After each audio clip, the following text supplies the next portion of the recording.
Welcome to the official YouTube channel for the Colin Cowherd podcast. Go on, hit the subscribe button. You see it, so you don't miss any of our content. All right. Well, it's March and it's madness. There weren't a ton of upsets in the tournament. I guess Iowa over Florida is the big one. So I got,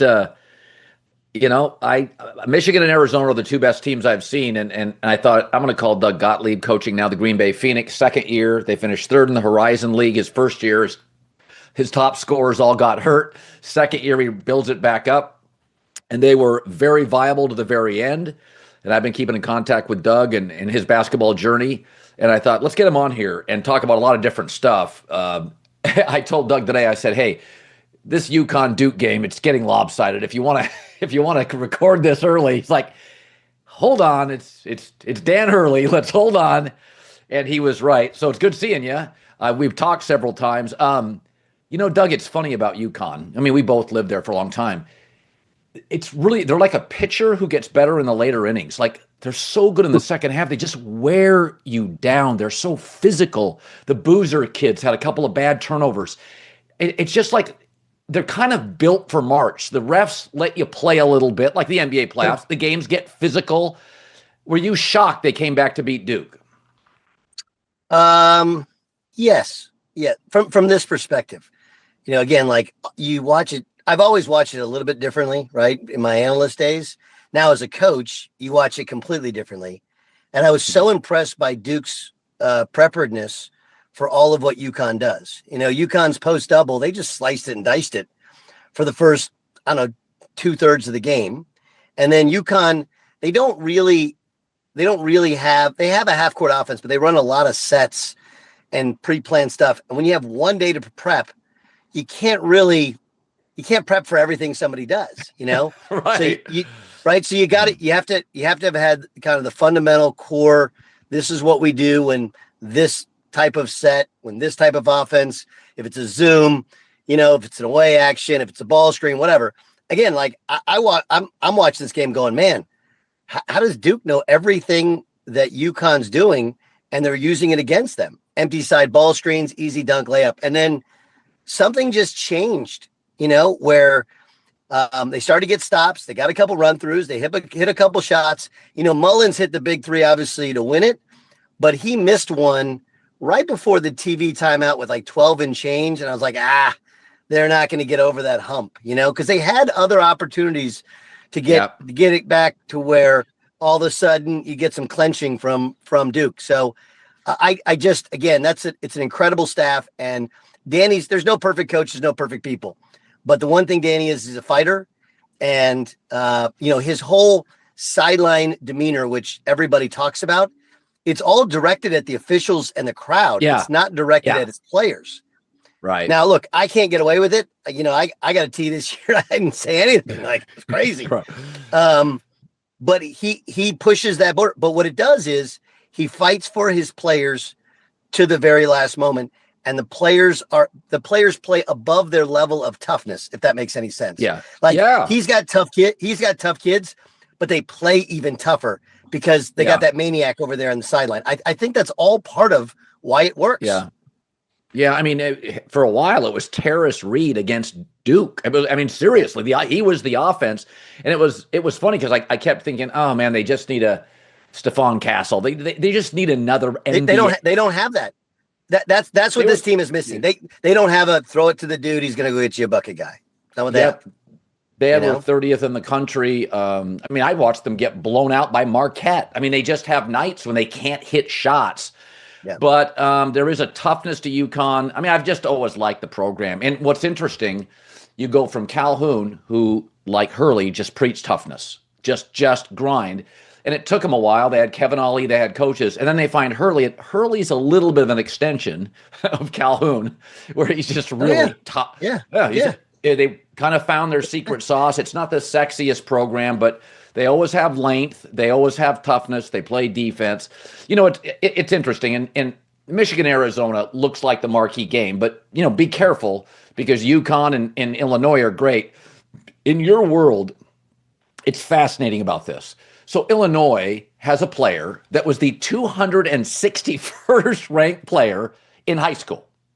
I mean, literally a small town Yeah. public high school guy, the Keaton Wagler kid. And he shows up, he may be a lottery pick. And what's fascinating about college basketball is that, and you're in this world now, you have to project a lot. I mean, even in an NBA draft now, some of these guys are 19, 20 years old. In the NFL draft, as you know, a lot of guys been in school 4 years. I got 3 years of playing tape. You know, I don't have to project. I kind of know if you have good feet, bad hands. When you recruit, how much do you know, like with this kind of kid, and how much are you just kind of hoping? Well, here's what I'm going to do. I'm going to tell you a story. I'm going to do story time with Colin instead of Colin doing story time. All right. So his AAU coach is a guy named Victor Williams. Victor Williams was the point guard after I graduated. He redshirted because he transferred in from Illinois State my senior year. And so Vic runs his own program. It's independent in Kansas City, Missouri. And when I tell you, he called everybody and said, hey, I have a pro. And now he's on an independent circuit. So some of this is that he's on a circuit called Recruit Look. And you know, I was there this summer. I mean, I learned my lesson really, really early in that you just have to be so thorough because there's going to be guys that fall through the cracks. So remember, what's happened since COVID is guys are getting extra years. You know, Yaxo Landenberg, you know, he's been in school since the Beatles were out. You know, like, I mean, it's so the trend in college basketball has been get old, stay old. That's everybody says, get old, stay old. And after my first year, at the end of the year, we had 8 freshmen, 1 junior, 1 sophomore. And I was like, man, I told my staff, I said, look, we're a nightclub. Okay. 21 and over. Nobody gets in 21 and over. Right? But then you saw this year, the freshman class has been outstanding. And he's the one that was most overlooked. And I think he was most overlooked because he wasn't on the shoe circuit. He was, how about this one? He was loyal to his AAU coach, right? He was loyal. There's one of the best AAU programs in the country is called MoCan Elite. They're out of Kansas City. Now they have kids from Oklahoma. They have kids from all over, and they play on the EYBL circuit. That's the Nike circuit. So I don't know, I think they invited him to try out for it, and he didn't. Why? Because he was actually loyal to Vic Williams, who he played for since like 7th grade. So all these things, college head coaches, a lot of them don't go out. And if they do, they just go to Peach Jam and watch the creme de la creme. And then, you know, their assistants, we're so busy in the portal and recruiting overseas. And Illinois has done a very good job overseas that a lot of these kids get missed. And then you're like, well, I'd love to have an 18, 19-year-old, but if I bring him in, he's not going to play. Then he's going to transfer. I'm going to pay him and I'm going to develop him for somebody else. And so you got to credit Vic, but you also got to credit Illinois. They saw him, they recruited him, they took him. And then when he showed up, they're like, holy cow, we didn't even know. There's no chance they knew he was this good ever. So you can do it. And Illinois has a lot of money. They don't have Duke money. They don't have Kansas money, but you can do it if you're creative. And look at their starting lineup. 2 overseas players who they're well compensated, but not to the $2, $3, $4 million of some of these guys. And 1 freshman, right? Who he didn't cost them hardly anything. Nothing. Right. 0. You know, and when I say nothing, for a high major team, Colin, guys that make $250,000 to $300,000 a year don't play. If you make that much money, you can expect to not play. I swear to God, that's the scale right now. Okay, so I'm guessing I haven't asked. He's probably on that 250, 300 sort of range, or whatever. And they might have bumped him up in the regular season once he starts humming and playing really, really well. But it's difficult. You have to be thorough. You're going to miss some guys, but you have to use all the resources at your disposal and then go eyeball and see guys. Because what happens with the portal is, yes, guys you have a GM or your job as a coach is to research who might be in the portal, but it's like speed dating. So if you don't know who you're recruiting, if you don't know what you're getting, you're taking somebody else's word for it. So you have to recruit based upon who they've played for. You have to go see them with your eyes if you can.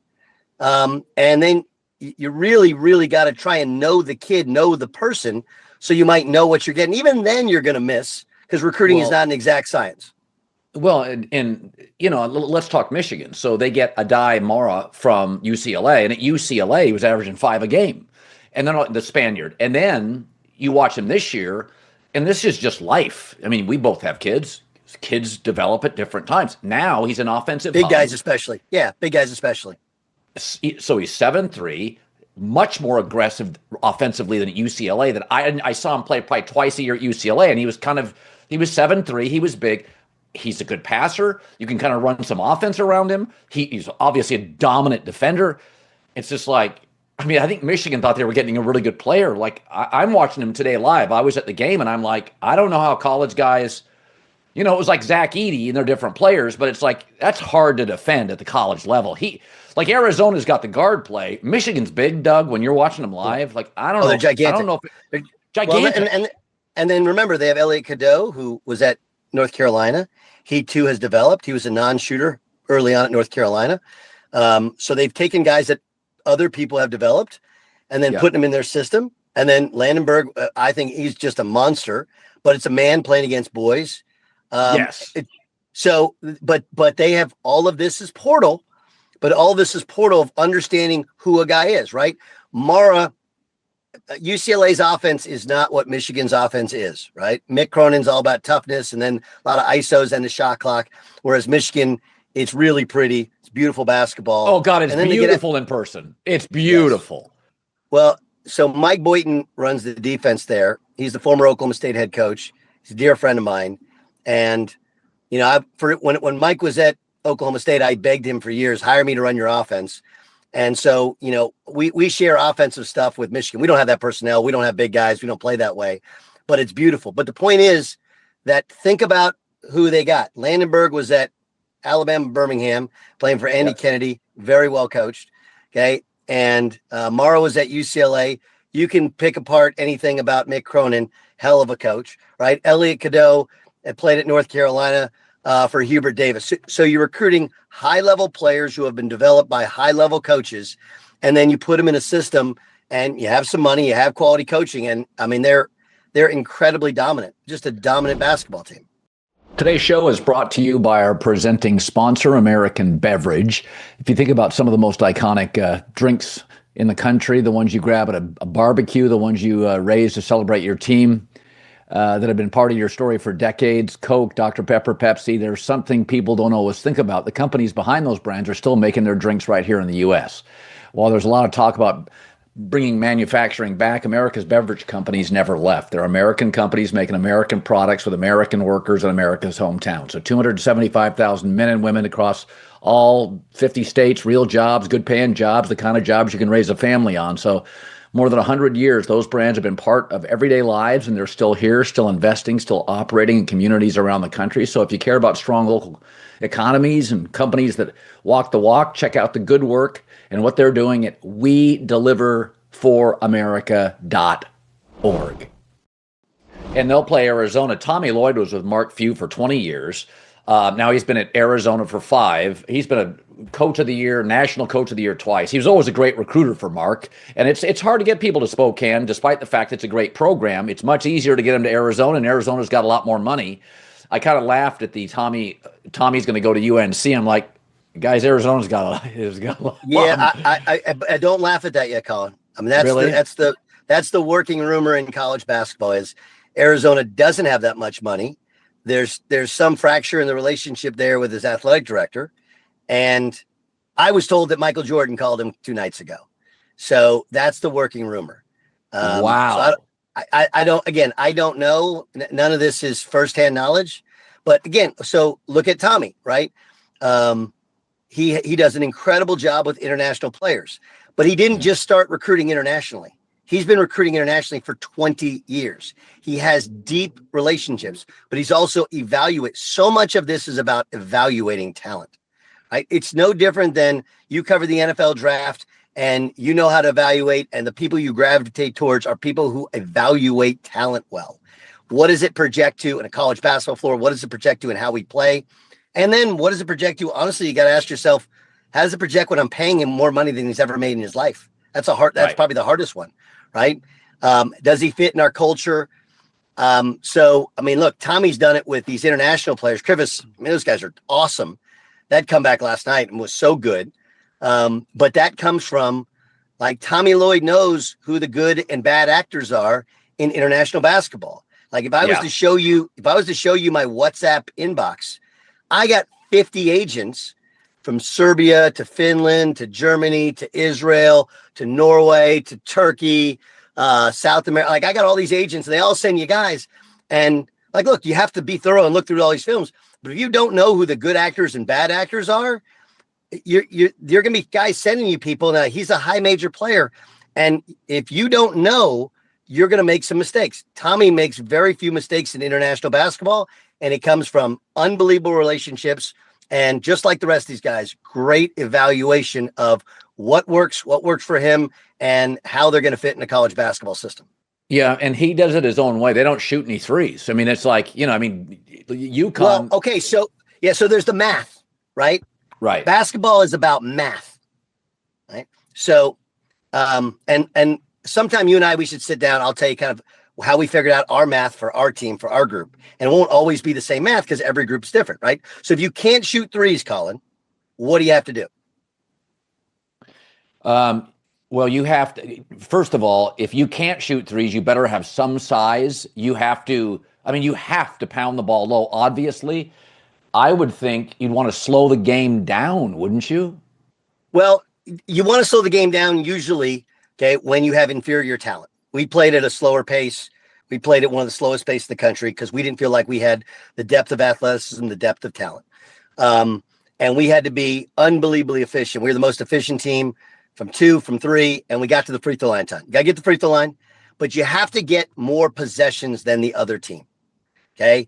More possessions mean more shot opportunities. More shot opportunities usually mean you win, right? So the only way there's 2 ways to get more possessions. That was St. John's, by the way. They couldn't shoot. St. John's had to get more possessions. Right. So they had to get more possessions. How did they get it? Rebounding and turn you over, right? So Michigan, by the way, rebounds the hell out of the basketball. Florida this year rebounds the hell out of the basketball. So there's lots of different ways to win it and to play. And you look at Tommy, and this is where you're a real coach. As you look at your team, you're like, hey, we can't shoot threes. So how about we don't shoot threes? But when we shoot it, let's go get it. Let's go get it. Let's take efficient shots. And when we take inefficient shots, we have to be efficient with teaching how to offensive rebound. That's a weapon. And then you have to defensive rebound. And then you got to figure out, okay, are we athletic enough to turn you over? Because if we can turn you over, again, you win the possession game. You win the possession game, you usually win the game unless there's such a disparity in 3-point shots of theirs to yours. So there's a math element to it. And I love the fact that you pointed that out because Arizona is flipping the math because most people think the only math that matters is how many threes you make versus how many threes they make. That's not it. Okay. Free throws matter. One, because if you shoot a high percentage from free throw line, and we do, again, that's a very efficient shot. And I will also credit the change in college basketball this year, which is a big one, is they kind of added the continuation rule. A lot more continuations, a lot more free throws. So you got to get to the free throw line. That also gets teams to their bench. And everybody's roster is built differently. But in the modern day of college basketball, most people put all their money in their starting lineups. You go to the bench, it's a house of cards, right? Right. So by pounding it inside, even if post-ups are an inefficient shot, if you can rebound the basketball or if you can get to the free throw line, now you get to their bench. And when you get to their bench, often they don't rebound the ball nearly as well. So if you don't turn it over, you win the possession battle. If you rebound the basketball, you win the possession battle. And you can make up for a lot of not having the volume of 3-point attempts if you can get to the free throw line and just overwhelm the other team with the number of field goal attempts you get as opposed to the ones that they get.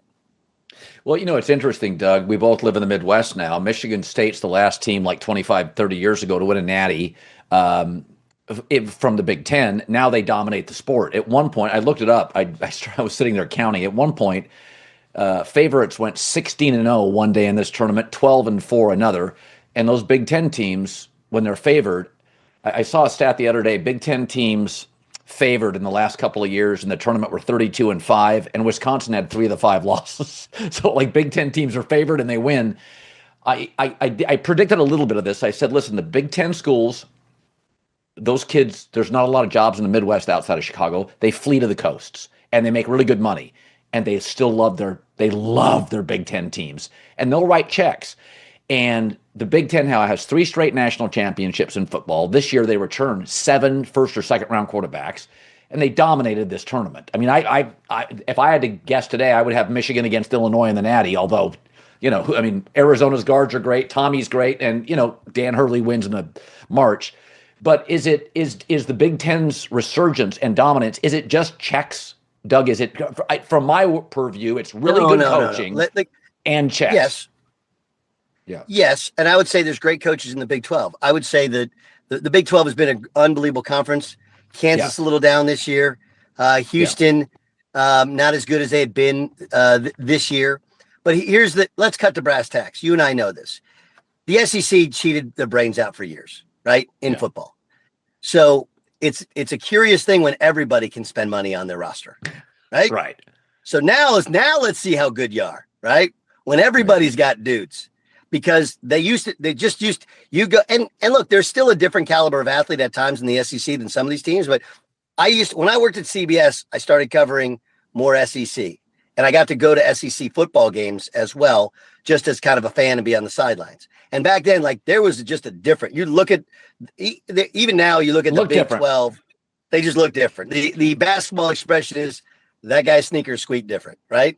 And I'm not saying that the Big Ten was high and mighty. They had plenty of scandals, right? Minnesota had one. Michigan obviously had a big one. Ohio State had one, whatever. Illinois, got caught, whatever. But the point is that generally the SEC was seen as a cheaters league. It just was. Okay. Yeah, through the churches and through the car dealers, and absolutely. Yes. Brown paper bags, like, dude, all of it. Okay. Now when it's not equal. And the reason that you have the 16-0 favorites is the rest of us, the little guys, we got no shot. We just do. You can win a game. You can't win 2 or 3. You just can't, I'll never forget, Colin, we were playing Ohio State last year, and I had Anthony Roy, who was leading the country in scoring. He has 30, and it was 8. And all of a sudden we changed ball screen coverage and it's 18. I emptied my bench and it's 30. And I'm sitting in there and I'm apoplectic. And I have this, and I have a bit assistant named Eric Sanders, and his nickname is 8th grade. And 8th grade puts his arm around me, and I go, dang it. I shouldn't have changed that ball screen coverage. I screwed up. I messed this up. And he's like, Coach, they got $3.5 million. We got $95,000. Don't beat yourself up. We never had a chance, Right. So the point is that now there's the haves and the have-nots, right? But you give Michigan legal money cheating, right? You give them elite coaching, and they're better than all those SEC teams that have always had. Now, look, the SEC has had some elite coaching as well, obviously, and they've been really, really good. But I really think that's what happened in football. That's what happened in basketball, right? I mean, Kirk Cignetti is a hell of a coach, but he's made much better when he's got $30 million to spend. So it's interesting about the UNC job and the Michael Jordan comments. And that's what I would do. If I ran UNC, I would call Michael and say, can you do us a solid? Totally makes sense to me. And this is why we brought you on a podcast today, is that kind of insight. What's interesting about the UNC job is I said, Billy Donovan, I don't know if people remember, you do. Florida wasn't just good. I mean, they were a bully. They were UConn South. I mean, he was winning not only divisional titles, the SEC, which used to be called like the Kentucky Championship, right? Like, he was dominating Kentucky. And then he goes to OKC, he goes to Chicago, and Chicago's not a serious organization. Reinsdorf will never sell it because it's the biggest arena. They lead the league in attendance. I have season tickets. It's a great arena. They pack it, and they're season tickets. You never said, "Hey, man, you want to come watch a Bulls game? It's a 3-hour drive." Nothing. It's the first time hearing of it. Well, I bought partial hockey, partial. We got family members here, and I go to the games, and it's great. I'm messing with you. I know, but the truth is, it's not a serious basketball operation. And I said, I'm like, Billy's made his money. He's a competitive guy. Competitive guys don't like to lose. Like I could see him just saying, "I'm better than half these coaches I lose to. I'm going to go win 2 natties. I'm going to go to Carolina." And I thought when I was called you today, I thought, there's always the sense it's the association. But what's ironic, Doug, NBA coaches are getting younger, college coaches are getting older because a lot of the recruiting is administrative. You don't have to be at tournaments. You just write checks. If you were Billy Donovan, Reinsdorf's loyal to him. Would you consider UNC? I mean, I would. The frustration that guys had, and I used to, every summer I'd take my kids, I think, as you know, to Maine for summer camp. And I would spend a lunchtime with Brad Stevens.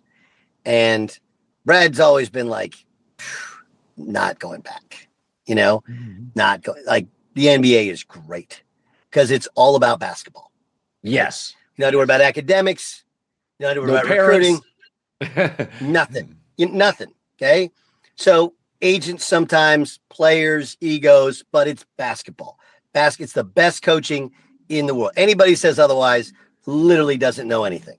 It's incredibly coached. They're incredible players. But yeah, I mean, remember, his mentor is Rick Pitino. And Rick Pitino has had, he's the cat with 9 lives, and he keeps coming back to college. Louisville has to let him go. He goes and wins in Greece, comes back, flips Iona, and now he's got St. John's back where they need to be, right? Or close to where they need to be. Yeah, I would. Like, he won 2 national titles. In 2000, they beat us in the Elite 8. He did an amazing job at Florida. And he's been at two historic, like Oklahoma City's become kind of a sort of dominant team in this era, right? They won a title. They've been to another finals. They're going to be around. And then he's in Chicago and hasn't been able to fix it. Like why not? Because it's not pro basketball. Okay. Because it's amateur hour, right? You're dealing with quasi agents, wannabe agents, and they're still kids, but it's as close to the professional. It's really more like Europe where you're dealing on 1-2 year deals. Yeah. It's North Carolina. Why not? The only reason he might not do it is because Kentucky might come open next year, and that's the one he wants. The timing of it has always been a little off, but he'd have to resign like in a week. So he's there for the portal. But I can't speak to him. I don't know what he wants in his life. But generally, what I was told was his wife didn't want to do a college town anymore. He didn't want to mess with the academics, all this stuff. I get it. But the academics, like, listen, believe me, at my place, the academics matter. Second highest GPA in team history, 2 consecutive years, right? My first year, we were on APR probation, couldn't practice more than 5 days in a week. It was crazy. Okay. But generally, they're taking their classes online, right? Yeah. They're not great. The student and student athlete has been minimized to a very, it's not even, it's in fine print, and then athlete is in big print. It's quasi professional basketball with a lot of amateur hour, but it's North Carolina, right? Yeah. It's Carolina blue. It's Argyle down the side. It's pretty dope. Would I do it? Yeah. Is he going to do it? I don't know, Colin. Everybody has different motivation, because there's part of me that says, well, if you have $50 million in the bank and you won 2 national titles, you could just go retire to a beach, because I think that's what you would do, right? Yeah. But then again, you're not as good a player as Billy Donovan was, leading Providence to the Final Four. I mean, a guy who's 5'11", thick-legged white guy makes the NBA. You're not doing that unless you're tougher than a $2 steak and you're an incredible competitor. And so the competitor in you says, hey, I want to go out on top. I want to go out with a championship. What if I'm the guy to bring Carolina back? So again, I don't know. I will add this one last thing. He's not in the Carolina family. Okay. But his dad, I believe, grew up on Long Island. Okay. Yeah. My dad grew up on Long Island. They were all kind of same. That's Larry Brown country. Okay. And of course, Larry Brown played at North Carolina for Dick McGuire, and Dick McGuire used to bring down a New Yorker or two every year. So he's sort of, he's obviously in the Pitino family, but he's sort of North Carolina family adjacent a little bit. And it wouldn't stun me if he felt sort of like Carolina family. I don't know if he'd do it. If it was me, hell yeah, when I do it, I'd coach Carolina any day. You got Michael Jordan calling recruits? Yes. Yeah. But So I can't tell you what he's, now because Yeah. when you're in purgatory where the way the Bulls are, like, what do you do? Like, what are we doing here? Today's show brought to you by our presenting sponsor, Hard Rock Bet, Florida Sportsbook. Biggest weekend in college basketball is almost here. The round of 4 is set. And what a round of 4 it is. Michigan, Arizona, Illinois, UConn. Now's the time to step up your game with daily dancing boosts on Hard Rock Bet. You get a live profit boost and a parlay profit boost for the games. More ways to shoot your shot, more ways to cash in with the boosted odds. And all those great last-second buzzer beater moments we've seen, they still pay on Hard Rock Bet. They're handing out $25 bonus bets if a team you bet to win or cover hits a buzzer beater. Because when the lights are brightest, every shot matters. So if you haven't joined Hard Rock Bet yet, now's the time. New signups can double their winnings in the first 10 bets, max $50. That means if you would have won $100 in your bet, now it's $200. So don't sit on the bench. Download the Hard Rock Bet app today. Get the party started. Yeah, that's my whole take. Is he's such a competitive guy, and they're not a serious franchise. And I say that as somebody that loves going to the games. Nobody. You kind of look at the Bulls, and it's sort of like watching, Cleveland, the Browns. You're like, you fire Stefanski, you have Todd Monken. Like, what are you doing? I mean, Stefanski interviews for 7 jobs within 3 days. Like, what are you doing? Well, I don't know if you curse in your pod. I apologize. You can bleep it out if you do, but it's okay. There's an expression that I'm in Oklahoma visiting my kids right now. And, there's an expression I learned here, and it's true with the Bulls and with the Browns. They're just fiddle fucking around, right? They just are, they're playing games because you got to play games and you got to make money, and they affect nothing. Zero. And so if you're do you want to fiddle fuck around at the end of your career, or do you want to go and try and win a national championship? So, but again, I don't know what motivates him. And I don't know if he wants to say, I want to be the guy that gets the Bulls back. I don't know what the answer to that one is. So I wrote down my NBA mock lottery draft, and I do think A.J. Devonta at BYU probably today would go number 1. I think one of the things I said, like Cam Boozer's not a super athlete, but he's going to go top 5. I think Caleb Wilson's ceiling is insane. He's not polished yet, but God, you can just see there'll be 2 or 3 plays a game, and you're like, holy, is he Bam Adebayo with a higher ceiling? Like what is he? So the Darren Peterson thing's fascinating because, and you played against him this year. Your Green Bay team played against. You're the one that called me and said, "You go watch this guy." And it's very early in the season. It was like I watched 5 possessions. I'm like, well, that's what Kobe probably looked like 18 years old. He looked like Kobe. I mean, it's kind of an easy comp. Now he wasn't. He got beat up. The calf, the hammies. He wasn't as athletic. He wasn't durable. The 2 things that worry me, one's obvious, I'll get to in a second. The first thing that worries me is he plays in a silo. A little like Kawhi, first 5 years in the league, no assists. Has the ball a ton, no assists. He's playing in a silo. He's playing for himself. Don't love guys like that. Sure. As great as Kawhi is, he is a little bit like Kawhi, not stylistically, but plays in a silo, durability issues. If you're hurt in college, the rule's always been bigger, stronger dudes in the pros. It's hard. But I think what really worries me is when he comes out and says, this thing got into my head, and I start thinking about, and this is not analogous, but Ben Simmons, Markelle Fultz, Royce White, and I feel I have sympathy for anybody that can struggle with mental health or whatever it is. But if I'm an NBA in a loaded draft where I watch Caleb Williams and I'm like, he's only 50% of the player he's going to be in 3 years, I see. A.J. Devonta, I see Wagler, the guard at Illinois, and I'm like, is he the next SGA? Jesus, he's 6'6". Again, he's not even halfway home. What do you do with Darren Peterson? If you were a GM, could you draft him number 1? Well, here's the, when I used to work at CBS and ESPN, they talk about the eye test, right? Yeah. And the problem with the eye test is it kind of depends upon the day when you see a guy. So again, you have to remember that we watched all the preseason stuff. We watched, and we were like in love with Darren Peterson. And then, I mean, we had no chance to stop. He was so good. So, what do I was one, I said, like, he's like Kobe in that he can literally say, like, you remember Larry Bird, those old Larry Bird Living Legend videos?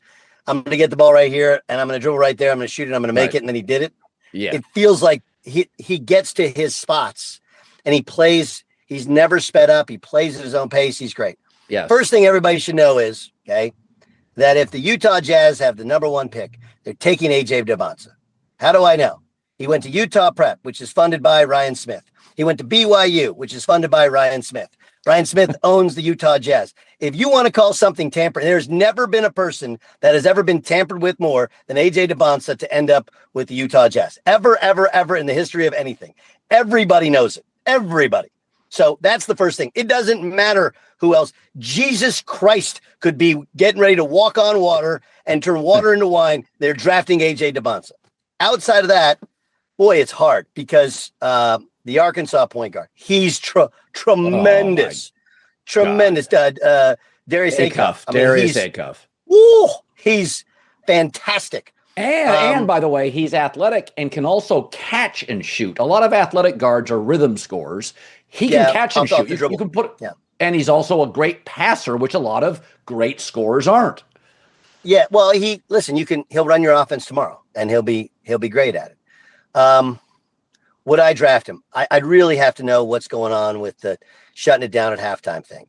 Again, all my information is second and third hand, so I don't want, especially with medicals, I don't want to. I can tell you that, my point guard had cramping issues, and it does mess with you mentally because you might feel one coming on, and you're like, okay, take me out. I feel one coming on here. And we tried pickle juice. The Packers gave us this medicine they give to NFL players. That didn't work. There is a mental component to it where your brain triggers the cramping.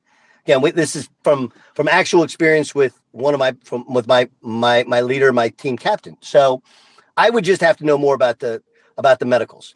I do agree he's not really a creative passer. He is a scorer. He is a throwback classic. He's somewhere between Kobe and DeMar DeRozan. But here's the part I do like. Unbelievable competitor. Not scared of the big moment. And has a body, he's got just a body like a Greek god. So he'll assimilate to the NBA game quite well. I would like him to pass a little bit more. But the biggest thing with him is the medicals. Is he going to play every night? And you're right. Like, I'll give you the example. Embiid hurt in college, hurt all the time in the pros. Yeah. Kyrie hurt in college, hurt all the time. Zion hurt in college, hurt all the time in the pros. So you have to trust your medical people, and you have to figure out what you need. But the answer is yes, I would. If all that stuff was cleared, he's just, again, his sneakers squeak different. He moves at a different gait, a different pace, a different rhythm. And I do think that as the NBA game opens up, he's got even better spacing. And they play with great spacing at Kansas, but even better, obviously. Like, it's just hard to see how are you going to stop him. I know he's going against college kids, but he's a real college kid. Yeah. I'm personally a big fan. I think DeBonsa goes 1. He'll probably go 2, but it's all going to be about the medicals. And then the question is, and this goes to your Kawhi thing, was the dad telling him to shut it down at halftime, or was it his body, right? Is the dad too involved? Whereas with Kawhi, it's the uncle that's apparently too involved. All right, we're going to wrap it up with this. Doug Gottlieb, coach at Green Bay, left broadcasting, went to coaching, first year, and he had to scramble to put a squad together. He had a great scorer got hurt. But this year, and I followed, I watched a lot of YouTube and a lot of Green Bay basketball. It's actually women's and men's now. Both can really play. So the women are excellent, and you guys finished third in the Horizon League. And I'm going to ask you this question because I think somebody I know just got a really big job, and they called. I sent a congratulation text, and they reached out, and they're like, I'm a little nervous. And I said, if you're not nervous, you didn't take a big enough swing. You have to be nervous. If you're not nervous, dude, you just took a parallel job. If you're not sweating bullets your first 6 weeks, you're not challenging yourself. And listen, you weren't nervous because you knew basketball, but it's coaching, and it was a program that didn't have a lot of stuff, and you've been raising money, and maybe you were nervous. I mean, so my question is, what is the one thing, if you're a young coach and you want to coach, and you have all this experience, your dad was a coach, you're a player, you're a broadcaster, you've built a program now. If I said to you, Doug, it's just give the young Doug Gottlieb, you've had 15, 18 months now. What today do you know that you didn't? And you had great knowledge of college basketball. Of all my friends, you had much different level knowledge. What is the one thing you're like, Man, I didn't even know that. So the thing in all business that people talk about is culture, but no one actually just talks about what that means, right? But it is everything. It is absolutely everything. I would love to say there's one thing, and I'll get to what I think the biggest thing is in a second. But it's not just about, I always thought, okay, hire really good people that know more than you or that cover your weaknesses and let them coach. Trust them. Yeah. But there's a second step to that, which is they have to be able to work together, and they have to be able to work in whatever school that you're at, whatever business. Like, just because you can sell hats doesn't necessarily mean you can sell washers and dryers, because there are some nuances to it. And I changed my staff from year 1 to year 2. It could not be more important. Our players were so prepared. I was so prepared. My staff made me look like a great coach. I was ranked the 360. It's 300. There's 365. 40 teams. Yeah, 365. I was ranked 358 coming into the year. Okay, 358. And honestly, the difference is my staff is unbelievable. But it's not just because they're good and they work hard and they're prepared. It's because they're connected. I talk about this with my team all the time. What hurts more, open hand or a fist? Right? A fist does. Okay. It's the same weapon, only it's tight, it's cohesive, it's together. Same thing with a team. Same thing with a coaching staff. Culture is everything. And here's the biggest thing, when you're going to build a team, I can't speak to high school, because high school, you don't really recruit. They just show up. Yeah. But you have to find leadership.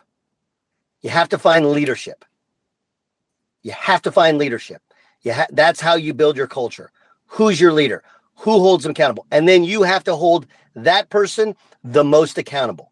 You have to hold all of them accountable. If you don't, they think you're a phony, right? Yeah. If you don't have leadership, look, I have 16 guys. I can play 5 guys. That means, for the most part, there's going to be somewhere between 6 to 10 parents that are pissed off every time they turn on the TV to watch their kid play, right? Right. And the players feel that. Culture is everything. You have to build it from the top down, with your staff having great culture and figure out who's going to lead your team, lean into that, trust them, push them, hold them accountable, and they'll hold everybody else accountable. The plays don't matter. They don't. Right. They really don't. I can draw. JJ Redick is awesome at all the pretty plays. Okay. But those guys don't like each other, and ultimately it'll end to failure. Right. You have to have toughness. Toughness is character. Character is culture. So it's a broad word that everybody says, but I can tell you that if you don't have culture, doesn't matter, because things are going to get hard. They're going to feel unfair, and they'll either crumble or they'll get stronger and find a way to overcome it. That's what UConn did tonight. They have great culture. Alex Caravan has great character. Oh, he's been there forever. Not let them look. Yes, he could have left 2 years ago when they won the national championship, but he didn't, and he stayed. And doesn't have a great year. It doesn't matter. Hit big shots, made big plays. They have great culture, great character. Recruit the person, and the player will follow. Yeah, I've said with JJ Redick, they actually golf now. The Lakers, they go on the road and they golf as a team. And I actually thought that was one of the smartest things he's done this year is you've got old LeBron, you've got ascending Austin, you've got like Marcus Smart's your only true defender. Like, it's a weird lopsided roster. And JJ, and I bet you JJ and LeBron probably sat down with this and just said, we got to make this collection, synthesize it. We got to figure it. And now they post pictures all the time. They're golfing, and it looks like fun. But I'm like, no, there's a message to that. They're definitely trying to build it, and everybody's got a different way. I still think you watch their body language at times, and you're like, you and I both know once they get to the playoffs, It's so physical. It's so defensive oriented. Now if that changes, if they change the way they officiate it and they let it be offensive dominated the way the regular season is, well, they got a great shot. But I haven't seen that. And you and I haven't seen that in our lifetime in the playoffs. The playoffs are a slugfest. The playoffs are about toughness and cohesion. And ultimately shot making comes after that. And I don't think they have it. But you asked what matters. Culture, character matters more than anything, and it's, you want to know the only time a cop has called me in my entire time, and I've been 22 months on the job. Yeah. I had a kid, he's a freshman, and there was a snowstorm, and we're driving back from a big road win. I think it was first of January. It might have been the 1st of January. Coach, can you come to the office? What's going on? Well, I pulled over so-and-so for doing donuts in the parking lot. I said, why are you calling me? Right? I said, I was just doing donuts in the parking lot with my son like 10 minutes ago. So empty parking lot, school's out of session. Kid decided to do some donuts with a bunch of his teammates in the car. And that's the biggest problem we had. So we weren't the most talented. And again, I understand there's a talent component when you get to the highest level. Some of the things you got to swallow hard. But if you don't recruit good character, if you don't recruit good people, if you don't have good people surrounding you, if you don't have a tight knit, it doesn't matter. You're not going to win. You got no shot. Don't even suit up, and don't yell and don't scream and don't cuss, because it's on you as the coach, because you recruited them. Whether it's your assistant coaches, you offered them the job. It's your players, you recruited them, you offered them money. It's on you. Find the best people, and you'll figure out a way to win more games than you lose. Awesome. You'll spend time with your kids. I'm going to go eat dinner, buddy.